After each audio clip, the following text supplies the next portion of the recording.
और देखिए बड़ी खबर है, इजरायली हमले को लेकर लेबनान में इजरायल की बहुत बड़ी स्ट्राइक हुई है। इजरायल का हिजबुल्लाह पर जोरदार हमला, बहुमंजिला इमारत पर मिसाइलें दागी गई।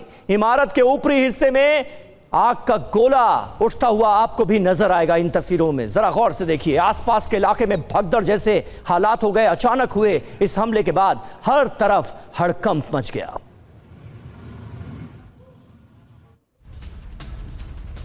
और हमले के बाद ऊपरी मंजिल पर, इमारत की ऊपरी मंजिल पर आग लग गई। हिजबुल्लाह के लड़ाकों के छिपे होने की थी आशंका। ये कहा गया इजरायल की तरफ से इमारत खाली करने की चेतावनी दी गई थी।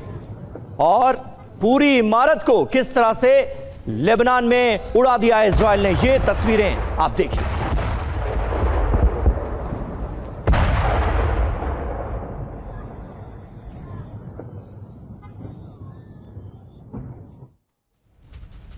और लेबनान के टायरे में पिछले एक हफ्ते में बड़े हमले हुए हैं। हिजबुल्लाह का सबसे बड़ा गढ़ है टायरे। आईडीएफ चुन चुनकर यहां पर हिजबुल्लाह के लड़ाकों को निशाना बना रही है। तस्वीरें आप देखिए। और लेबनान के टायरे शहर पर आईडीएफ ने बमबारी की है। नागरिक ठिकानों पर भी बम बरसाया गया है। सिविलियन इलाकों पर भी बमबारी कर रहा है इजरायल। रिहायशी इलाकों में देखिए किस तरह से आग लगी हुई है। अटैक में कई नागरिकों की जान गई। तो एक तरफ अमेरिका और ईरान के बीच डील और समझौते की बातें हो रही हैं, और दूसरी तरफ ईरान के सहयोगी लेबनान पर इजरायल बारूदी हमले कर रहा है। और इजरायली डिफेंस फोर्सेस ने हमले में उड़ाई 3 मंजिला इमारत। हमले में इमारत का अस्तित्व मिटा दिया गया। इमारत की जगह गहरा गड्ढा हो गया। ये देखिए तस्वीरें, हाहाकारी तस्वीरें सामने आ रही हैं। लेबनान में बहुत बड़े पैमाने पर इजरायल की तरफ से हमले किए गए हैं और रिहायशी इलाकों को बनाया गया है निशाना। तस्वीरें आपके सामने हैं। एक बड़ी इमारत पूरी तरह से जमींदोज हो गई।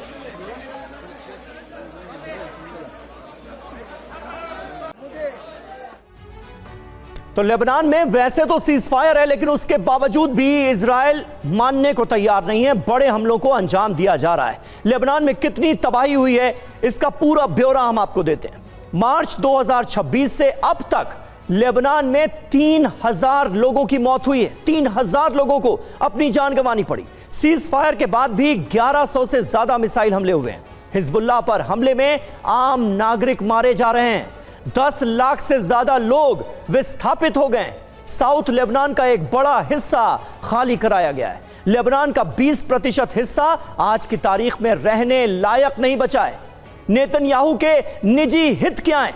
किस वजह से इजरायल लेबनान पर इतने हमले कर रहा है? डर के नैरेटिव से घरेलू राजनीति में मजबूती। जी हां, यह है सबसे बड़ा मुद्दा, ताकि कुर्सी बची रहे।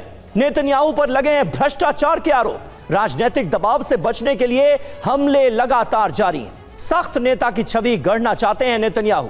युद्ध के नाम पर अमेरिका पर दबाव डालने की कोशिश हो रही है। Air vice marshal OP Tiwari ji हमारे साथ मौजूद हैं। तिवारी जी, ये कुर्सी का खेल और इसके चलते ये बारूदी संग्राम आखिर कब तक जारी रखना चाहता है इजरायल?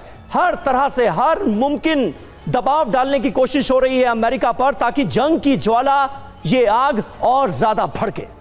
देखिए, आपने जो भी कहा कि नेतन्याहू अपनी चिंता, नेतन्याहू के ऊपर काफ़ी करप्शन के ब्लेम लगे हुए हैं कि जब तक वॉर चलेगा सुरक्षित रहेंगे। लेकिन ये करना क्या चाहते हैं, मैं बताना चाहता हूँ आपको। लितानी रिवर, सदर्न लेबनान में लितानी रिवर के नीचे जो एरिया है वो 30 किलोमीटर डेप्थ है और चौड़ा काफ़ी है। उस एरिया को ग्रेटर इजराइल बनाने के लिए और बफर जोन क्रिएट करने के लिए ये कब्जा करना चाहते हैं। अगर कब्जा कर लेंगे तो इनका इमेज इजरायली पॉपुलेशन में बहुत अच्छा हो जाएगा। हो सकता है कि जो करप्शन के चार्जेस है उसका प्रभाव थोड़ा कम पड़े, और ये एरिया इनके लिए, इजराइल के लिए बहुत महत्वपूर्ण है। एक तो बफर जोन है, दूसरा ये एग्रीकल्चर पॉइंट ऑफ व्यू से सबसे फर्टाइल लैंड है जो इजराइल के भविष्य में बहुत आवश्यकता पड़ेगी। तो जब तक एरिया का जो ग्रोथ, इनका जो आगे बढ़ रहे हैं कब्जा करने के लिए, काफी स्लो चल रहा है। 30 किलोमीटर कब्जा करना, अभी फिलहाल 7 से 8 या 10 किलोमीटर तक पहुंच पाए हैं। ये वॉर जब तक नहीं रोकेंगे, जब तक एरिया कब्जा ना हो जाए, बिकॉज एक का लॉन्ग टर्म एम्बिशन है। ये एरिया इजराइल के पास पहले था, ये इंटरनेशनल प्रभाव की वजह से इसको छोड़ना पड़ा था, ये नहीं रोकेंगे। आप देखिए कितनी इनकंसिस्टेंसी है। जो डिसीजन मेकिंग बॉडी है यूएसए में, वो कह रही है कि हमने एमओयू साइन कर लिया, तभी ट्रंप का कुछ अलग स्टेटमेंट आता है, जैसे प्रेसिडेंट से कोई कंसल्ट ही नहीं किया। इसका मतलब कि इजरायली डायस्पोरा का जो असर है, ट्रंप के ऊपर जो प्रेशर है वो बहुत तगड़ा है और ट्रंप चुप नहीं रह सकते। ये जो है ये मतलब कि एक अच्छी स्थिति नहीं है। ये ट्रंप कब मानेंगे ये देखना पड़ेगा। ट्रंप के ऊपर इसका एक प्रभाव है, वो काफी असर पड़ रहा है। दूसरा ट्रंप के ऊपर प्रभाव आएगा अमेरिकन सिटीजन का, वो भी आ रहा है। अब देखो क्या अमेरिकन सिटीजन कोई वॉर नहीं चाहती है। कितने बिलियंस ऑफ डॉलर खर्च हो चुके हैं, 45 एयरक्राफ्ट जा चुके हैं। वो किसके लिए? किसी पर्पज के लिए। इसमें अमेरिका का कोई भी स्वार्थ नहीं है, अमेरिका के कोई फायदा नहीं है। अमेरिका अपनी किसी भी चीज़ का शुद्ध नहीं कर रहा, सिर्फ नुकसान ही कर रहा है। तीसरी पॉपुलेशन जो कि मिडिल ईस्ट की, मिडिल ईस्ट देशों की इतनी परेशानियां हो चुकी हैं, इनकी इकोनॉमिक स्थिति और ग्रोथ जो है ये यूएई वगैरह 0.8% माइनस हो चुका है, क्योंकि जिस तरीके से खाली ऑयल पर डिपेंडेंट थे वो जा नहीं रहा, वो पूरा नुकसान हो गया है। और प्लस उनकी जो इंफ्रास्ट्रक्चर, टूरिज्म, हेल्थ और जो बढ़ाने की कोशिश कर रहे थे उस सब में भी बहुत नुकसान हो रहा है। जिस देशों की जो ग्रोथ खाली ऑयल के ऊपर थी वो अभी जब -8% पर जा चुकी है, ये कब तक सर्वाइव करेंगे? तो इनका बहुत बड़ा एक प्रेशर जो बहुत पहले आना चाहिए था वो अमेरिका के ऊपर आ रहा है, जिसका हमें दिख रहा है। दूसरा विश्व के बारे में सबसे बड़ा सवाल यही होता है खड़ा कि अगर इजराइल की ही माननी है, अगर सिर्फ बेंजामिन नेतन्याहू की ही सुननी है, तो फिर बातचीत का दिखावा क्यों हो रहा है? क्योंकि डील तो कुछ भी हो जाएगी, उससे मानने के लिए तैयार नेतन्याहू कभी नहीं होंगे, क्योंकि उन्हें जंग चाहिए। और अगर नेतन्याहू की ही मानना है डोनाल्ड ट्रंप को, तो फिर इस बातचीत का संजय सोए सर दिखावा हो क्यों रहा है? बिल्कुल समीर, यही एक बात दुनिया के जहन में है कि ऐसा क्यों कर रहे हैं। क्यों देखिए, जब भी थोड़ा सीज फायर आगे बढ़ता है, ट्रंप को ना कोई ऐसा बयान दे देते हैं, साथ साथ में ऐसा बयान देते हैं जो अपमानजनक होता है। तो शायद कोई भी राष्ट्राध्यक्ष एक्सेप्ट नहीं करेगा कि वो कहते हैं ईरान तो भगा रहा है हमारी तरफ एग्रीमेंट के लिए, वो करेंगे साइन, उनको करना पड़ेगा। तो इस तरह से आप डील नहीं कर सकते। तो कहीं ना कहीं इसमें डबल गेम चल रहा है। देखिए इस समय में आप देखिए सीज फायर चल रहा है वहाँ पे, तो यानी कि अमेरिका की बेसिस सुरक्षित है, लेकिन इजराइल ने हिजबुल्लाह के ऊपर हमलों में कमी नहीं की, जैसा भी दिखा रहे थे। अब 1100 ज़्यादा हमले हो चुके, 3000 मारे जा चुके, अभी भी हमले जारी हैं, पिन पॉइंट अटैक करे जा रहे हैं। तो इजराइल की कोशिश है हमास को ख़त्म किया, हिजबुल्लाह को साथ साथ में वहाँ पे सफाई करते जा रहे हैं, बफर जोन बना रहे हैं। आप देखिए ग्रेटर इजराइल की बात है, अभी सीरिया में जब सरकार बदली हुई तो वहाँ पर भी उन्होंने जो बफर जोन था उसके ऊपर कब्जा कर लिया है, उधर की तरफ भी उन्होंने अपने एरिया बढ़ा लिया।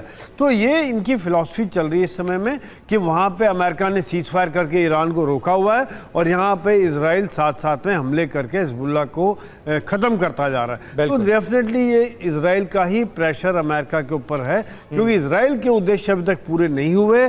क्योंकि ईरान में अगर यही रजीम चलता रहेगा तो वो हिजबुल्लाह, हमास, हूथी को सपोर्ट मिलती रहेगी, मिसाइल उनके बने। बिल्कुल, यानी कुल मिलाकर इजराइल का दबाव अभी भी अमेरिका पर साफ नजर आता है, डोनाल्ड ट्रंप की पॉलिसीज में साफ दिखता है। वहीं लेबनान पर फ्रांस के राष्ट्रपति इमैनुअल मैक्रों का बयान आया। मैक्रों ने इजराइल पर सवाल उठाए, लेबनान पर हमले बेहद गंभीर हैं, सीज फायर के बाद भी हमले क्यों हो रहे हैं, ये खुद मैक्रों कह रहे हैं।